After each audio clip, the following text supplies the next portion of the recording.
Hi everyone, this is your girl Rosita, aka Miss Sip with Sip on Radio and Live Your Dreams with Rosita reality show. And today I have Miss Meshia M Bean here with me with her awesome book, Unbroken. I Am Still Standing. Yes, Hi. yes. So, say hi, Miss Meshia. Hey, darling. Thanks for having me on. Thank you so much. So you're gonna have to excuse me if I say Meshia, if I say Misha, you know. I go by both. I go by both. Yes. Cause I always mess up your name. So Yeah, I was born with Meshia, but I didn't like it. So my mother said, I can call you Misha. But now I like Meshia.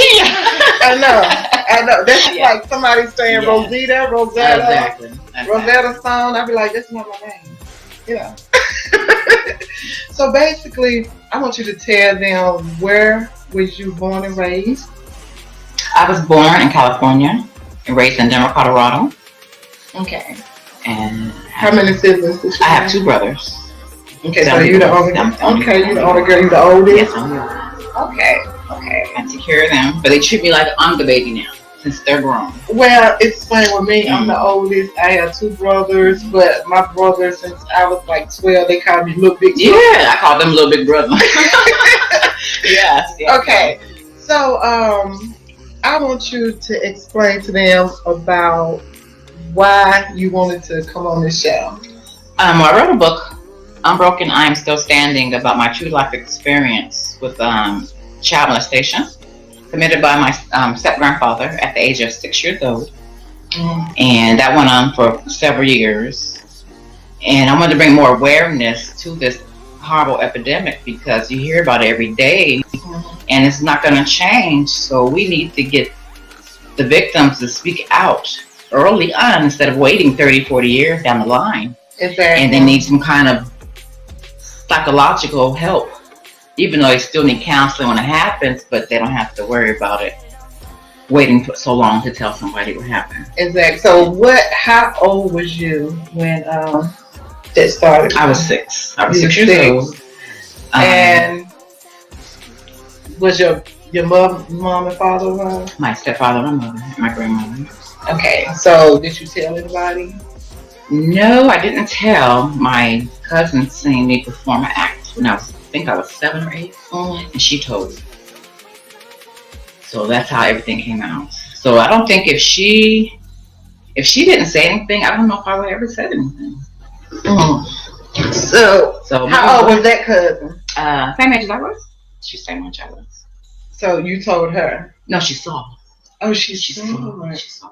We're in the basement, and he was on the couch, and we were playing with Barbie dolls and stuff, and she fell asleep. And I was hoping she didn't go to sleep because I'm down here with this man. I knew what's going to happen. So it's in the book, but he lured me to, not lured, but he like told me to come to him, crawl to him. He pulled me by my neck. It's 6 years old. No, 7. It's 7. And he pulled me by my neck and made me give him oral sex. And he had the gun and candy and toys. And he was like, don't you tell nobody, I'm going to kill your mom. Of course, I'm a little girl, so I'm terrified. Exactly. So you really think that he's going to kill your mom when you say something like that? Yes. So your mom, how did she react when she found out about Oh, well, I had to come tell you. That's a long story. Okay, he came and got me from my friend's house down the street and was saying my uncle wanted to talk to me. And I knew to stay away from him because at the time I was 9. So I was like, get away from me, get away from running. Okay, I'm going to get the phone, but get away from me. He was running behind me and saying something like, tell them that you don't know what she's talking about. And at the time, I'm like, what are you talking about? So I got on the telephone and he was like, why didn't you tell us that Cunningham was bothering you, having sex with you? I was like, oh my God, you find out? He's going to kill mom? Well, you go tell your mom. So I had to go downstairs in the basement and they were down there partying with my grandmother and drinking and playing cards. And I just blurted out that Cunningham, he been goosing me. That's what we called it back then, goosing. Yeah, so. And nobody called the police, so I don't understand that. They want to fight him, argue and everything, but I'm just left in the back like it's not about me anymore, you know. Exactly, because he can get a butt whooping, but it's not going to cause anything. Exactly. So I know I was taken out the home for probably a few days, but I had to go back home and go to school. And I was walking by myself to school at 6, 7, 8, 9 years old. Mm-hmm. They taught me how to, when the news go off, lock that door and take your butt to school. Yeah. So, what's it called? Latchkey kid or something like that. So, where was your real father? California at the time. He's in California. Okay. That's where I go back home to in the summertime or something. Okay. So, how did he respond to everything? I never told him. You never told him? He's deceased now, but he never told me. Oh. My family never knew until they got my book. Oh. My family on that side never knew. Never knew. Oh. So what relationship did you have with your stepdad? We have a good relationship. He's good. He came in my life at around about 6 years old, and they got married. I have 2 brothers from him, and like my mother just passed 4 years ago, so they were still married up until then. Okay, so what did he do at the time? They wanted to fight him. Yeah, he wanted to fight the man. He wanted to fight him because he just was new into the family. So, like I said, they took me out the home. I don't remember everything that transpired. Mm-hmm. I just know I had to still be around that man. Wow. So did he? You said that was your cousin that sing everything. Okay. So did he ever do anything with your cousin? No, she never said anything. People wasn't talking about that, so I don't know. I don't know how prevalent it was back then. Mm-hmm. And like now, it's really prevalent. Still going on. So. Mm-hmm. I didn't know. No, none of my friends never talked about it. Anything like that going on in their house. I knew it was wrong. Somehow it stopped. I know I bit him the one time he tried to get me to perform oral sex. So that maybe stopped him from touching me after that. Because he just stopped bothering me after a couple years. Yeah. I know it was wrong. That's just not right. I don't feel comfortable. This is my body. This is your temple. We got to teach our children. You have the right to say no. Exactly. Even if you feel threatened, somebody will listen to you. Somebody will listen to you. See, I always told my niece and little cousins and stuff, don't be sitting in guys' laps. Exactly. Yes. I don't care how much you like them. Yes. Don't be sitting in their laps, all that wrestling and stuff and playing and stuff. That stuff leads to something else. And the majority of the time, if a grown man is doing that to a little kid and stuff, something wrong with that. Pay attention, people. Exactly. Pay attention, especially ones that want to be alone with their child all the time, or they want to take them places all the time. I mean, it can go. It's hard. You don't want to be so leery, but you have to these days because children trust people that would be nice to them. Exactly. And give them candy and exactly. You have me go look for my dog, or whatever. Tell your children, if I didn't tell you not to be with that man or that woman, and you feel uncomfortable, you don't have to go. Tell me. But parents don't listen to their children all the time. You're okay. Stop crying. Stop crying. Why are you crying? Exactly. And you know what? I said that on one of my shows one time because back in the day, the parents, grandparents, the kids, you could say something and they were like, okay, what's going on? So they always listen to, like, one time it was a tornado coming down the street. We was kids. I know that I was real young, and my brother, he was 3 years younger than me, but he was able to talk and stuff. So he, as a little bitty boy, because I think I was like in the 2nd grade, he was like, y'all look at that. He told me and my cousin, we was like the same age. He was like, y'all look at that coming down the street. And we went right in there and told my grandma, come outside and look at this. And she seen it just in time because it tore down trees and messed up houses and everything and stuff. But imagine if she had just said, y'all go back outside and play. Should have been dead.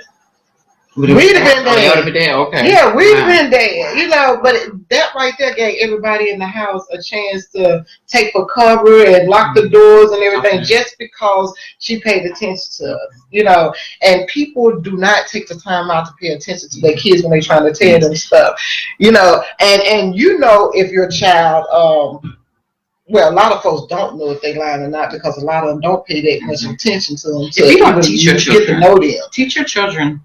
Lying, you're getting worse trouble by lying. Tell the truth. It won't be as bad.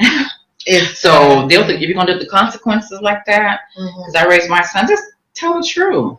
You won't get a spanking, but you'll be on punishment. You know, so you want both. You know? But at the same time, if you teach your child to tell the truth all the time, and every time they come at you, they tell the truth about something, then it's easier to believe them when they do have something going on with them. Because if you allow your child to, you know, tell lies all the time, and they know you're lying, they know you're lying. They know you're a liar, then they're gonna be a liar too. You know, so therefore you're gonna have to set an example as well.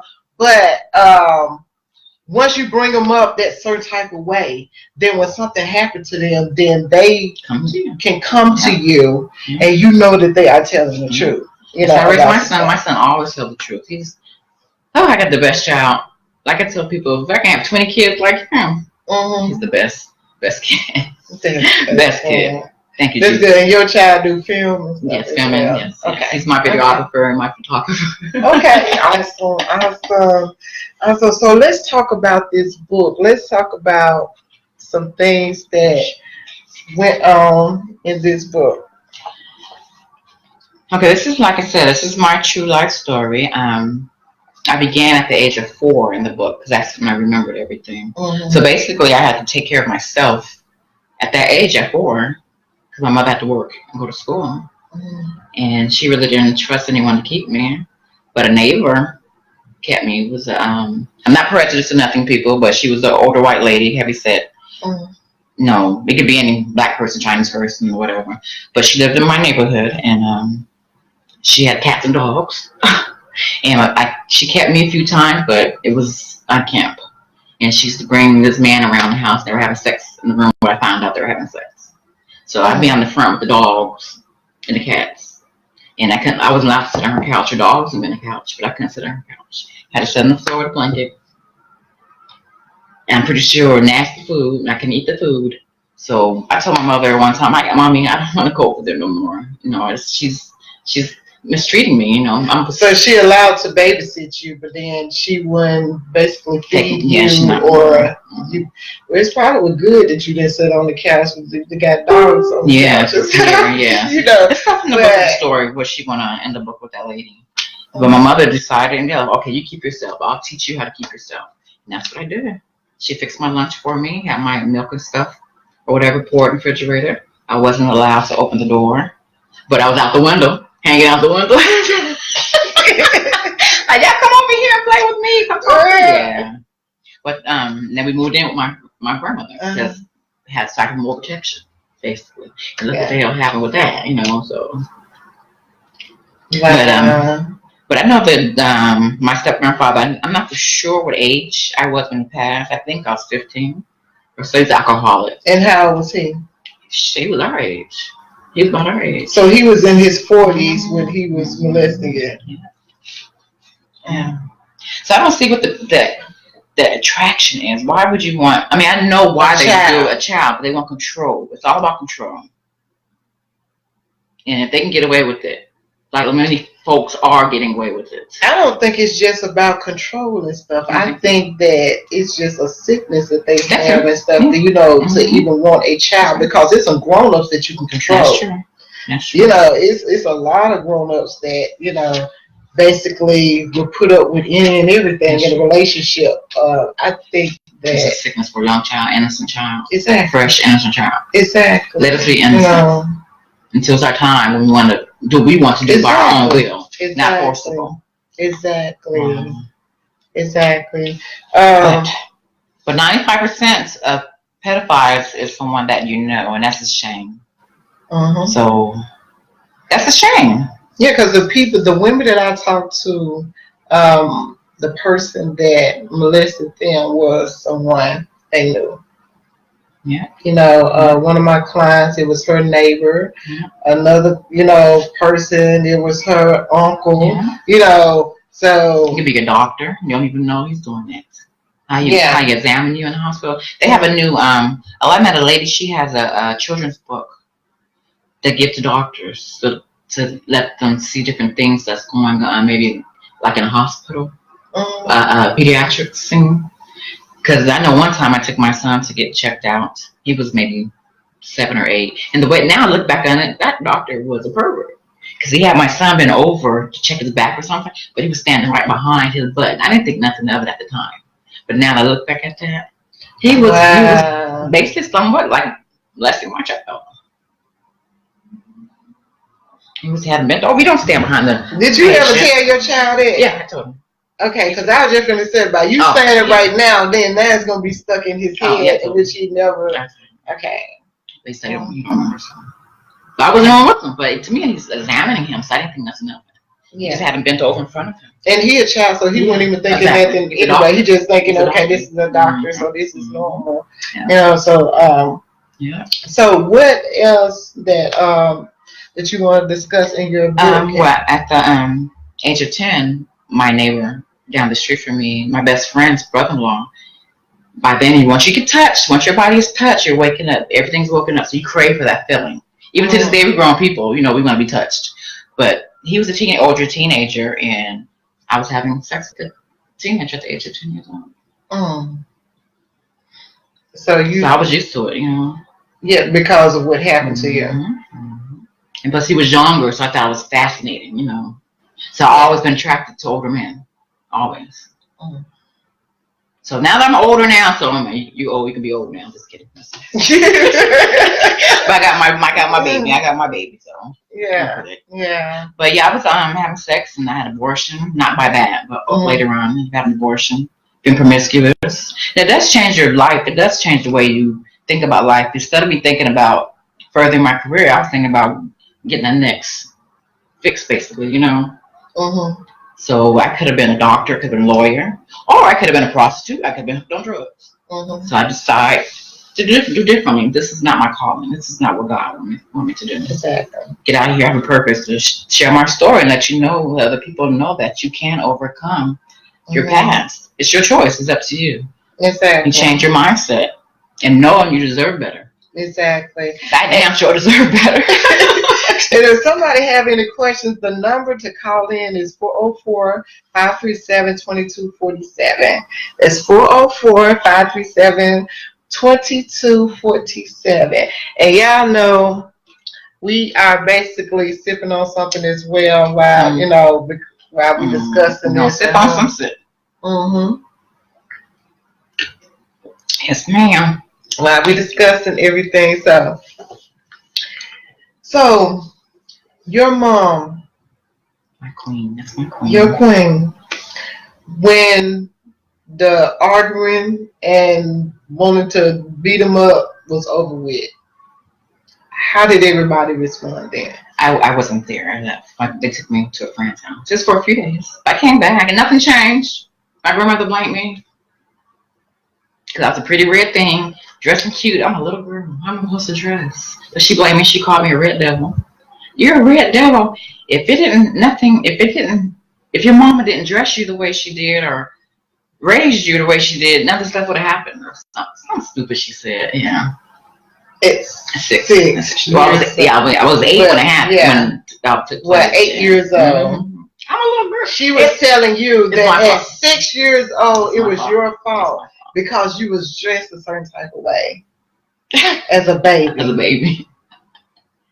But she apologized to me before she passed 20 years later. She did apologize. But that still hurt me after growing up because I love my grandmother. And I know it still hurts you right to this day. Because that's like a wasted relationship. Yes, you know, because I'm pretty sure that y'all weren't as close as y'all. No, I can't stand her after that. But I still try to talk to her. But it's like, dang, she gonna pick that man over me, basically. You know? And that's what be going on, and that's why a lot of folks be afraid to tell, you know, what's going on with them and stuff, because a child, they would see a person that, let's say, married into the family or dating inside the family, and they get molested by them, but then they see that the family really likes this person, so they don't want to be blamed for basically like feeling like they broke up the family. Exactly. You do feel shameless. You feel it's your fault. Because they threaten you. They put that in your head. So you go tell, I'm going to do something to you and your family, so you're not going to say nothing. And I didn't say nothing. Like I said, that my cousin didn't see. I don't know if I would ever have said anything. Wow. So, did your grandmama stay with him after that? Mm-hmm. Yep, she stayed. If they all do the stuff out, they all stay. She stayed with him. Like nothing ever happened. So I didn't go over there after I was of age. I think when I was 9, 10, and I was gone for a couple of years. I came back over there when I was in, I think I was 15. Mm-hmm. And he was still living, so he must have died when I was 16. But I wouldn't go over to my grandmother's house all the time because I knew he was there. I wouldn't go over there. I'd go to my friend's house, roam the streets, whatever. Like, Mommy, you're going to have to move. I'm not going. So they went on with their life like ain't nothing happened. So I don't know if he did it to any other neighborhood kids or nothing. I don't know. But I know in a story, I had to call my best friend because like I said, her brother-in-law molested me. So I had to tell her last year that the story is about them. Because she get the book, I don't want her to know, because she didn't know. And come to find out, he has younger granddaughters, like 8, 9 years old. I said, please talk to them. Find out anything. So she never did say if anything transpired or anything. So I don't know. So I had to call her, get that off my chest. Yeah. And the thing is, if they molest somebody else, they'll molest somebody. He molested his sister. I come to find out he molested his sister. Yes.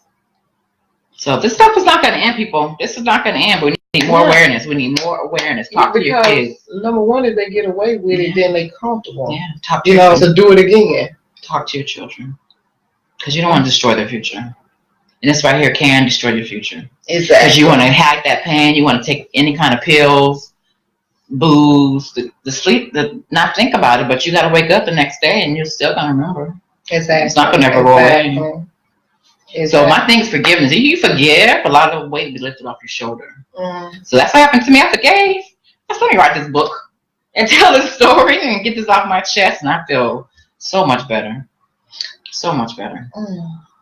It's therapy. Writing and all that is therapy. Singing, if you sharing your story, however you do, that's therapy. So your brothers, what they think about everything? They were hurt because they didn't know. They just found out really when I wrote the book. So they were hurt, and they're always protective of me. But they know I'm not going to do nothing crazy. So they just love their sister. So they felt as though they, kind of like hurt because they didn't know that they could have been protecting you or could have got the guy they did something to you. Well, I tell you, they can't do anything back then. Sure, we were kids. We did something. Well, because when it was happening, my older brother, he was a baby when it was happening. Okay. And then my other brother. I'm talking about as they started getting older. I'm pretty sure. Yeah. I'm pretty sure. Yeah. I'm pretty sure. Yeah. They love their big sister. Yeah. Like I said, I changed y'all pampers. Y'all ain't changed my pampers. Ain't changed my brother pampers. I changed their pampers. Babysit 7, 8 years old. Babysitting like 7 years old. I grew up fast. I mean, it's good to teach your children stuff early, but don't give them all the responsibility as an adult. Let them be kids. A lot of people doing that. Yeah, let them be kids. It's okay to, like you said, teach them things, and just in case, so they should know. Yeah. They can know just in case something happens. But there's no way that you should be chilling and your child is actually doing the work of a grown-up to take care of their siblings and stuff just because you are lazy or just don't want to do it. That is not their child responsibility to be taking on your responsibility as a grown-up because basically you're going to have them to regret being around you when they grow up. And having kids.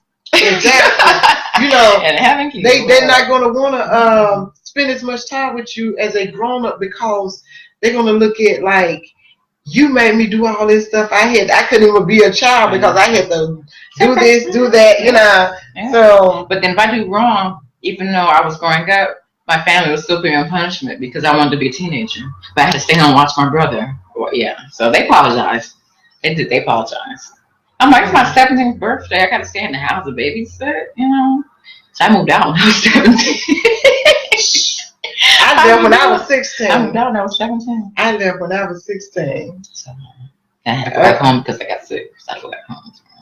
Yeah. So talk about your illness that you had. Yes, I was diagnosed with multiple sclerosis exactly 10 years ago. My first symptom, well, I didn't know what it was. I went blind in my right eye, which is called optic neuritis. So you can't see anything. You can't tell. But looking at this eye, it's like looking through a frosted glass window, the fogginess. And then this eye can see. So I was driving around blind in one eye. Like you said, folks with no eyes, blind, driving around blind. So, but it's called a multiple sclerosis. It's an autoimmune disease. It's like it's called myelin sheath. A fatty part that's protecting the nerve is wearing down. So just like a brand new tire, it's wearing down. You see the wire sticking out. It's my body's attacking itself. So it can progress. Mine's not progressing. I can be bedridden, but I'm not speaking that. But it can affect your limbs. It's like a nerve muscle disease, and it's connected with your spinal. So it can attack any part of your limbs. Right now, side. But like I said, you can't tell nothing is going on. So I'm very thankful. They have several medications. There's a lot of things going on to help multiple sclerosis. They're trying to get a stem cell treatment to have everybody fine again, because it's like what is that, Parkinson's? And your body can scoliosis when your curved spine, all that entwined in one. So I'm on my 5th medications. It's like a how can I say, what's the IV drug? Chemotherapy. It's almost like chemotherapy. Okay. But I get it twice a year, and so far so good. I'm doing good. So you can't tell nothing is wrong, physically. But sometimes I do have my bad days, and when I do, I just stay home and recuperate and get out and keep it moving and keep on spreading the word. More awareness for this illness and for this child molestation stuff. We need more awareness. We need people to get out here and speak up. Speak up. Tell their story. It's okay. So what do you have going on for your business and stuff? I know. I have another book. I'm a co-author book. It's called Letters of Healing for Higher Purpose. It's letters to the defender, letters to the survivor, and letter to our inner child. So it's 7 co-authors in that book. So we have 3 chapters each. And I'm going to be starting a nonprofit organization dedicated to my mother, and different interviews and just spreading the word. And April is Sexual Awareness Month. Okay.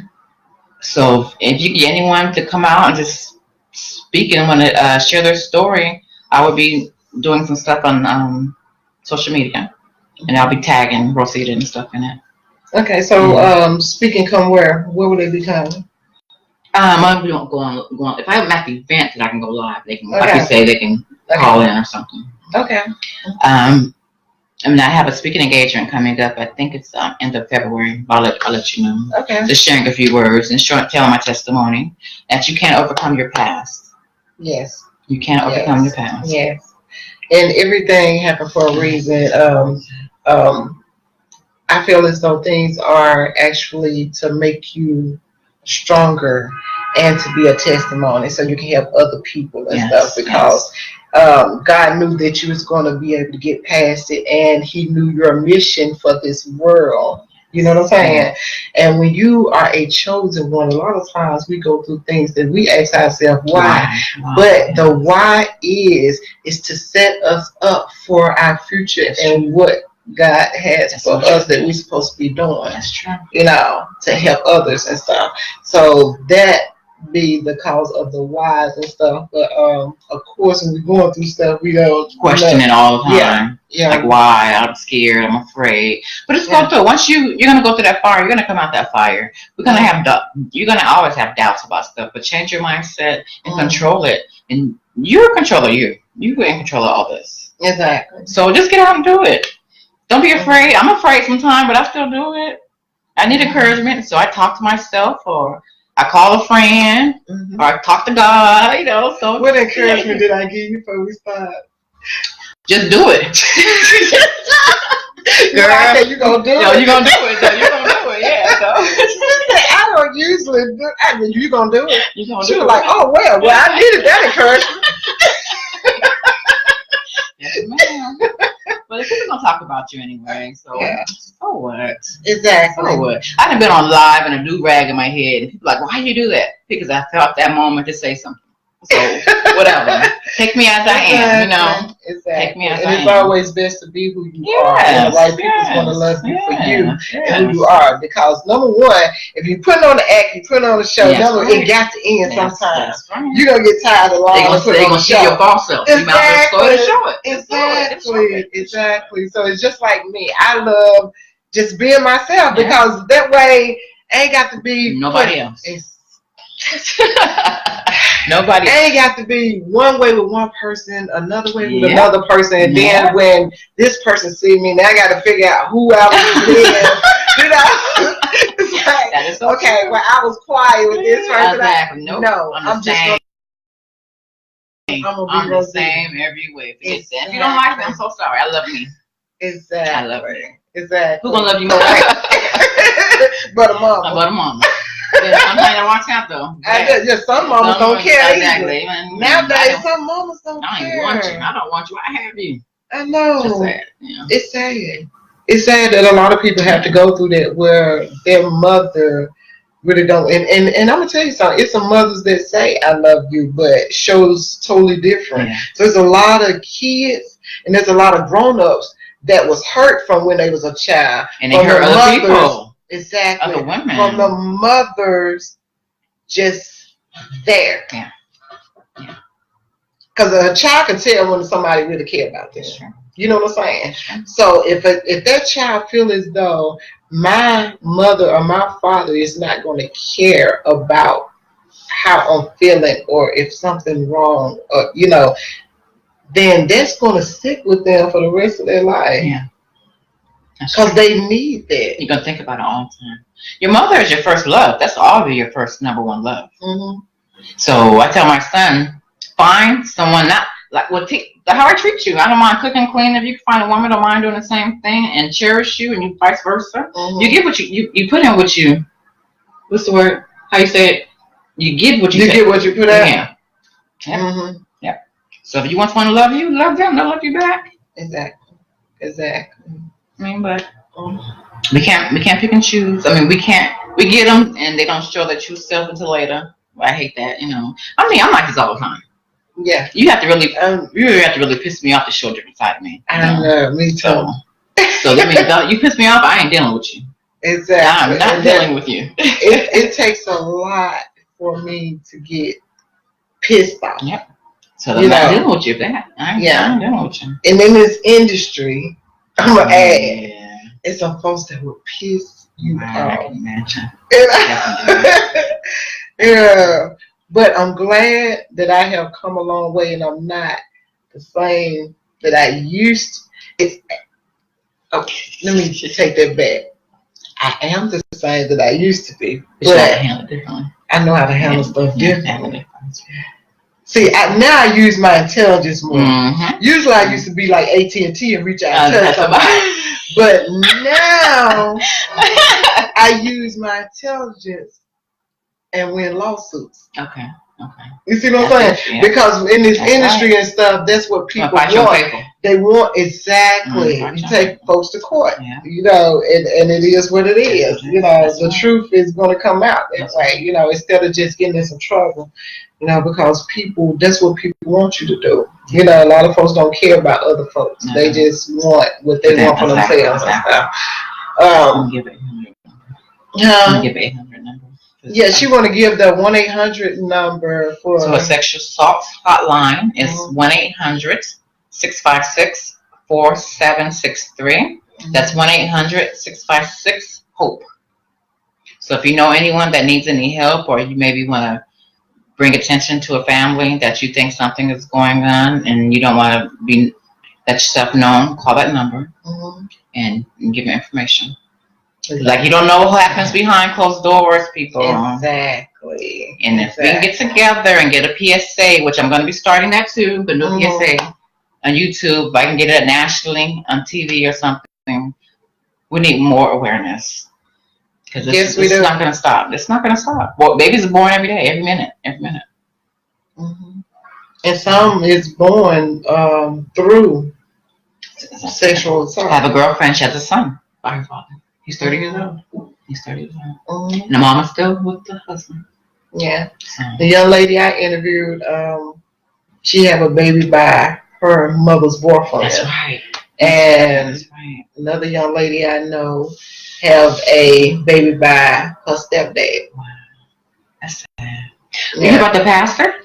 No. And I think it was in Brooklyn. He was raping his daughter. He was a pastor. This has been going on for years since the mother passed away and he started having sex with the daughter.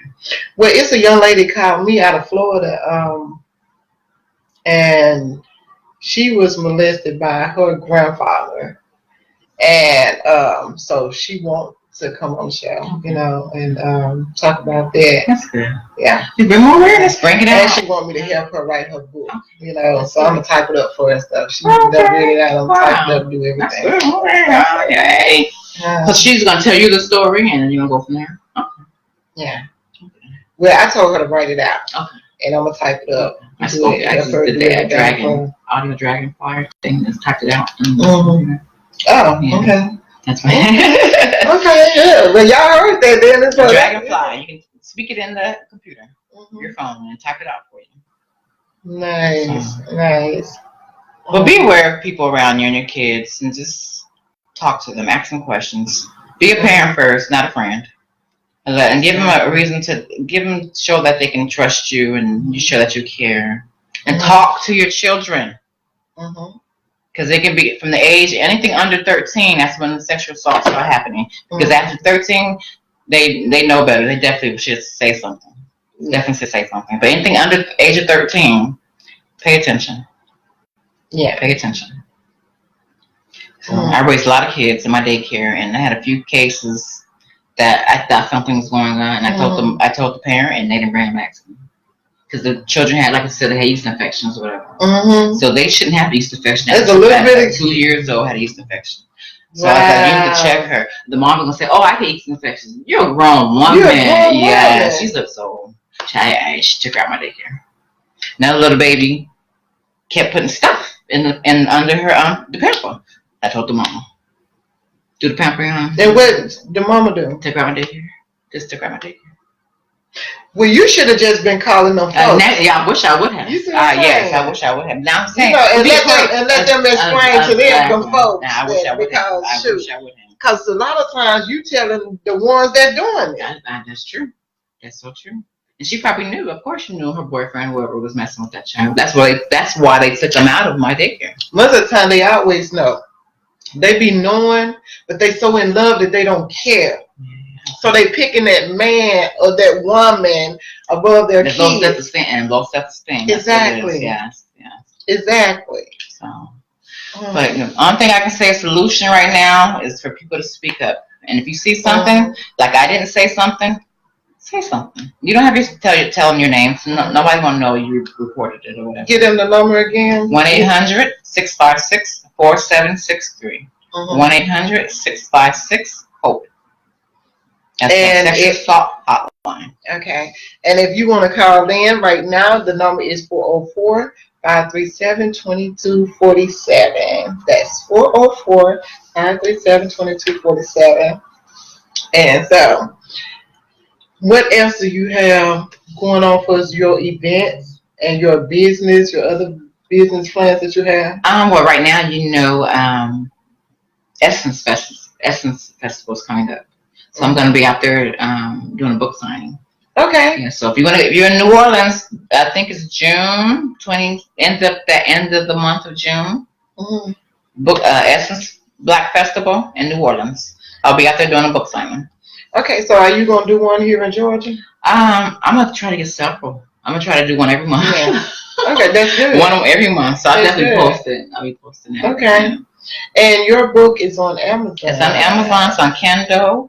If you live here in Atlanta, I can autograph it, and I can send it to you. Let me Just get my like website. I got my autograph. Yes, I sent it to her. Can you see it? I know the camera, right? My website is MESHIAN.WIXISTE.com/unbroken. I'm gonna change that website. But MESHIAN.com/unbroken.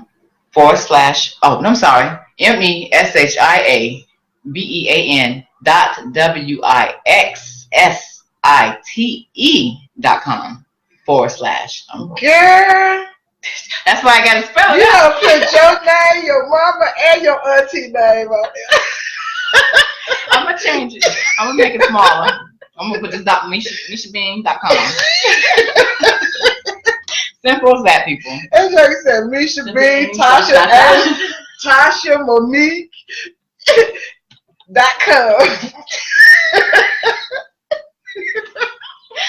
Boy, I'm gonna change it. These people making fun of me. You know how many. You got much girl. Yes, it is long. What the heck? I know. When was that again? Shoot. Yeah, Hey, Then you can have my website, maybe. yeah, MeshiaBean.com. Unbroken. Yeah. MeshiaBean/unbroken.com. That's how you do it. That's how it's gonna be. Sounds good to me. And don't try to throw the I'm still standing. I know, right? I know. You got that one. Look, I'm looking at the book. I'm like, okay, she's gonna try to put that in there too. Yeah, do all that. MeshiaBean/ It's my name. That's how you use my name. Unbroken.com. I just want my name. You can have all that. I just want my name. I just want my name.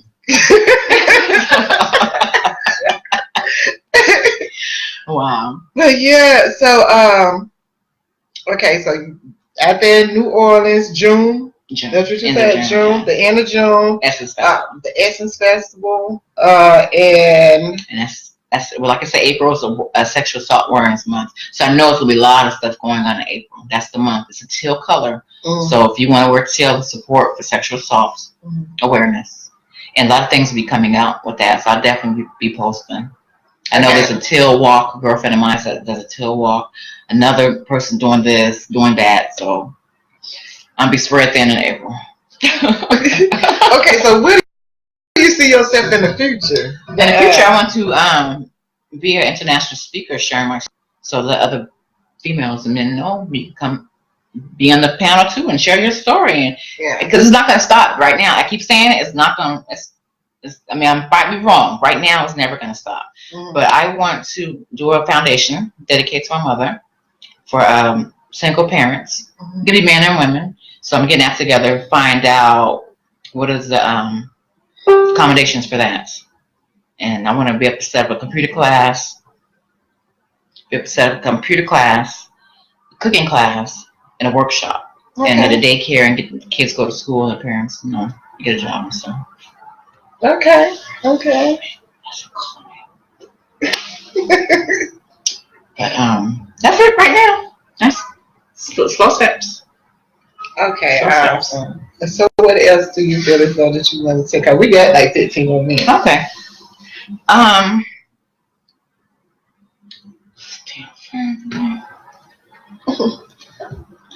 You just get out in your community and pay attention to what's going on.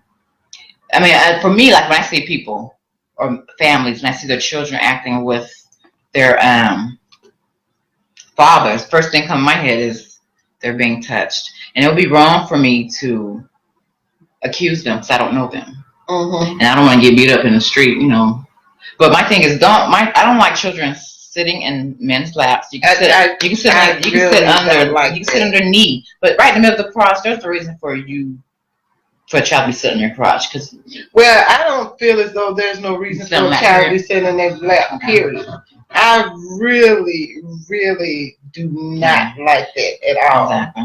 But teach your own. That's your baby. That's your children. But don't allow your children to sit in somebody else. That's just a friend. Even an uncle. A family either. Yeah. Nobody. Yeah, nobody. But You you gotta know, be leery. You gotta be really leery of that. yeah, don't have them sitting in nobody's lap. You know, this. And then, be careful when you always want to kiss your baby in the mouth. Don't let anybody kiss your baby in the mouth. And you shouldn't kiss them in the mouth because you doing your wrongful stuff.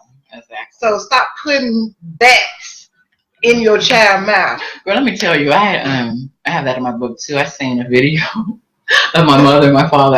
The VHS tape cassette thing. That would have been disturbing. Girl, I kept looking like, because by me being promiscuous, and they had a bunch of sex tapes and stuff. Yeah. So I put the tape in. I was like, look like my mama. You had turned to the I said, look like my mama. But yeah, I mean, I know we have our little quirks and stuff, we have a little fun. But if you're gonna do stuff like that, hide that stuff from your children. Because I was a nosy little something.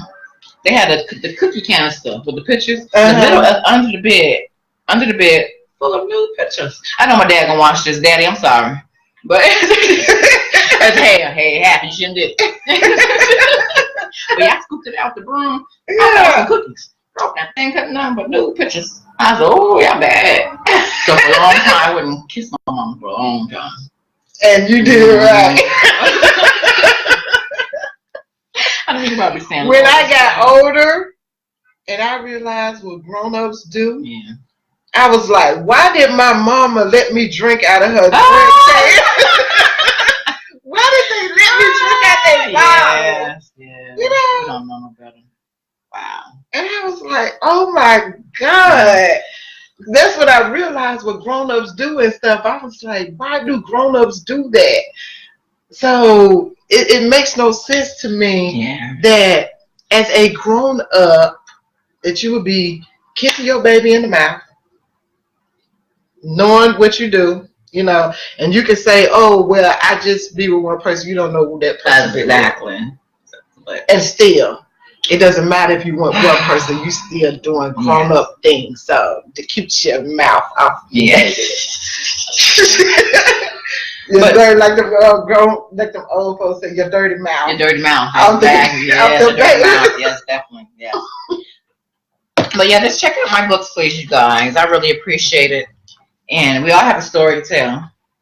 These are my 2 books. We all have a story to tell. Bring more awareness, because you hear about the lady that had the baby in the nursing home, even though she's a grown woman. The nursing home, she was in a coma. Do you hear about that? Yeah, she had a baby. She's been in a coma for so many years. Somebody raped her in the nursing home. So now they got to get DNA tests from all male workers. So she in a coma. And one of the doctors, whoever could be attendant, tech, whoever, somebody raped her, and the baby is growing inside of her. No, she had while she's in a coma. Yeah, and she had the baby. Lori has the baby right now. Yeah. Protect our people. Protect our future, honey. These are future presidents, doctors, lawyers, ambassadors, anything. Protect our future. Let them be innocent until they time to do something they choose to do, not forced. I would love to talk to some of these pedophiles to see why they did that. What was in their mind? What were they thinking? So I would love to talk to some of them. I'm gonna have one that I'm gonna have on the show one day. I want to be there. I want to ask some questions too. Yeah. Wow. Yeah, I'm gonna have one that I'm gonna have. He don't know that I'm gonna have him on there yet, but I'm gonna have him on there. And if you're watching the show, then you're gonna realize it was him that I was talking about. But I think people go back and tell you sorry. If I was apologized to maybe back when I was younger, it probably wouldn't affect me as much because it wasn't my fault. I thought it was my fault. So it's okay to go back and apologize. And it's up to that person how they want to handle it, how they deal with it. But for you to get off your conscience, apologize. I am so sorry. I didn't mean to do that. I don't know what I was thinking. You were an innocent little girl or boy. Apologize. And it was hard for us to say sorry. But if you're wrong, apologize. I mean, it might be too easy for me to say that because I'm pretty sure it's hard. Somebody told me that the guy had apologized to her, but she was so shaken up that she didn't even want to be around. But at least he did try to apologize. I don't think it matters. You don't think so? It hasn't happened. Yeah, I don't think it matters. It shouldn't happen anymore. Yeah, because you shouldn't have done it. You're a grown. You know, right. Exactly. You know, right. So anybody can say. Ike Turner was telling Tina he was sorry every time he whooped her butt, and then he wanted to make up with her. You know, abusers. That's what they do to manipulate you and stuff. They say I'm sorry, and they would do it again. Wow, you know. So the thing is that I'm sorry really don't mean shit for real. For real, you know. Well, you know what? That too. Like I said, it messed my grandmother. My grandmother should have my back. Mm-hmm. And like I said, maybe if you would have said something then, even though it happened, but I was still a little girl, it made a difference. But it might have made instead of waiting 40 years later to say something, you know, they're not there. So he's dead, and I can never confront him, you know. So if he had not passed away, what would you have told him? I would have confronted his ass for real. Yes, I definitely would have confronted him. And if I'm pretty sure he probably wouldn't have said sorry, but I would have do some hot grease on him or something. I would have did something to him to feel the pain. You know, I did that. He looked down, feel that burn. Oh, she did that to me because I did that to her. You know? Exactly. But like you say, everything happens for a reason. He's not here. I'm still here, and I'm gonna keep spreading my word and keep on. Sharing my story and keep on healing from this because I feel so much better every time I talk. And share your story because I get stronger. Other people heal. Yes, I get stronger and stronger. This is my new beginning, you guys. I'm 46 years old. Ain't nothing stopped me to do something positive. My purpose. If I have to walk on the street with ink marks on my body saying I was molested, you know, we need more awareness. I definitely would do that. We need more awareness. I'm gonna keep on stressing that, 100%. And I don't understand, like I say, why the TV commercials, the politicians, they don't have that. Because it's going on inside the White House and the Capitals and all over. And it's still going. It's not going to stop. It's not going to stop. Yeah. But something's going to come to head. Believe that. Something is. I believe it. Yes, ma'am. Talking about for his molestation? More awareness. More awareness of it's going to come. But it's not going to stop. No. It's not going to stop. No. But more awareness so they know they can speak up earlier. Say something earlier. No, well, my daddy did that to me. Yeah. 8 years old, 9 years old. Kids watch TV all the time. You know, I was a leasing agent at an apartment complex, and I used to have like different events going on and stuff, like after school events. So I used to have like Bible studies on Wednesdays, and so one day, a young girl, she came with her grandmother. You know, because it was like a Bible study, mostly grown folks and stuff. So this young lady came with her grandmother, and while we doing the teaching and stuff, you know, of the Bible and stuff, this young lady just started crying. And her grandmother, you know, got ready to get up, and I was like, that's okay. I go out there with her. So I went and talked to her. I was like, what's going on with you? End up, her granddad was molesting her. And she had never told nobody.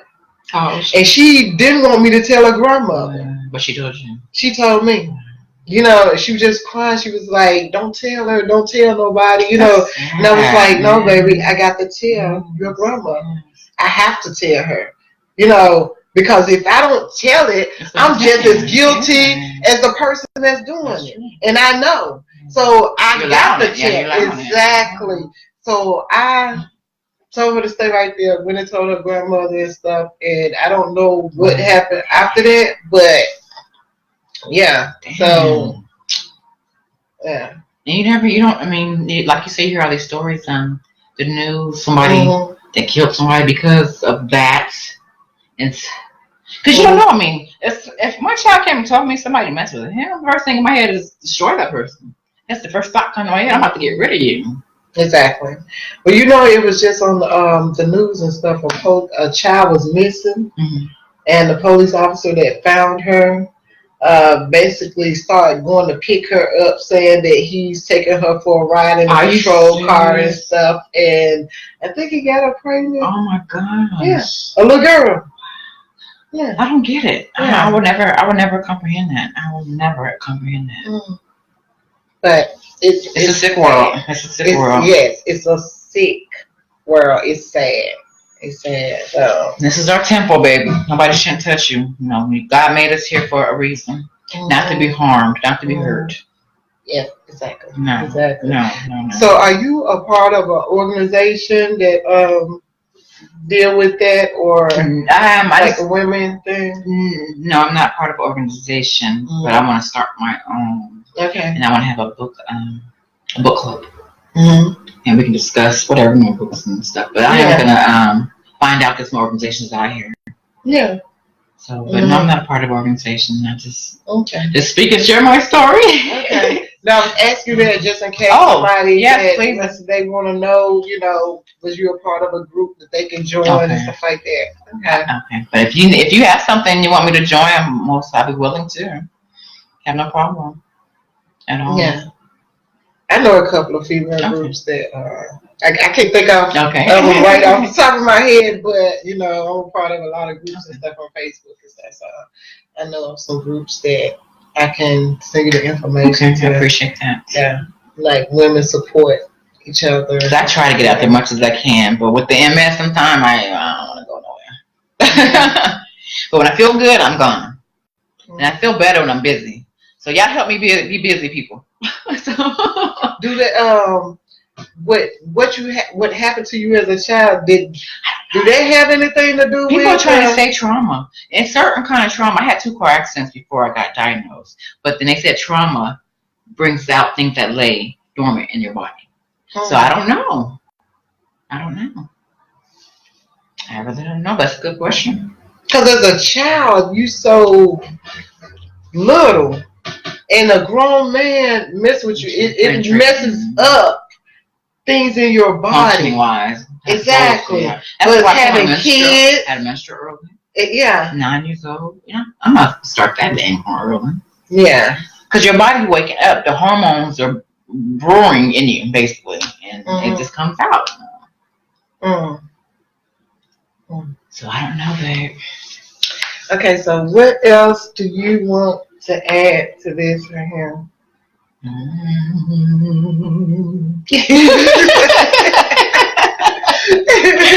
Lordy. I know I want to, like I said, I want to get together with some other ladies and do the same thing we're doing now, and we can still share our story. So I'm glad with the social media that we can express our feelings and thoughts more. Okay. And I'm just happy that, you know, I met you on Facebook and that we kept in contact, and I was down for the interview. And that's right, because me and when I interviewed Tina, I was talking about doing it, having some females and stuff, and just when you inboxed me and said you want to be a part of the group, and you know, contact ever since then. Well, that's still going to happen. I just been waiting, which I know that I could just say it, you know, and it's going to come. But I've basically been waiting through the people that I'm interviewing, because so far, you're the third person, but it's somebody else. And matter of fact, you know her, the other person that I'm going to interview wrote a book, and she was molested as well. So that would be 4 women. So basically, that is enough that I would need to do a group that I wanted. So I didn't just want to just pick females, you know, or just have an announcement. I wanted them to come to me. And then I do. I'm sure I seen you. I'm like, okay. Yeah. The social media's off the chain. Yeah. I'm glad. If they didn't have his we were growing up, we'd be having flying cars by now, bro. I know, right? It's gonna happen. Yeah. Oh, they already got the thing. Something that you stand up on. I think that. Yeah. Okay. Well, honey, all we can do right now is wish for the best and not hope for the worst. Exactly. And the thing is, speak up, speak out. Speak up and speak out. Tell somebody. You need to interview her too. She's in California. That has that foundation. Tell somebody. Okay. Yeah. Okay. Well, look, thank y'all so much for tuning in. And we have been listening and watching Living Your Dreams with Rosita with Miss Rosita Cooper and Miss Meshia Bean. Meshia Bean with aka Miss Sip. Miss Sip. And till next time, peace and love, everyone. Peace.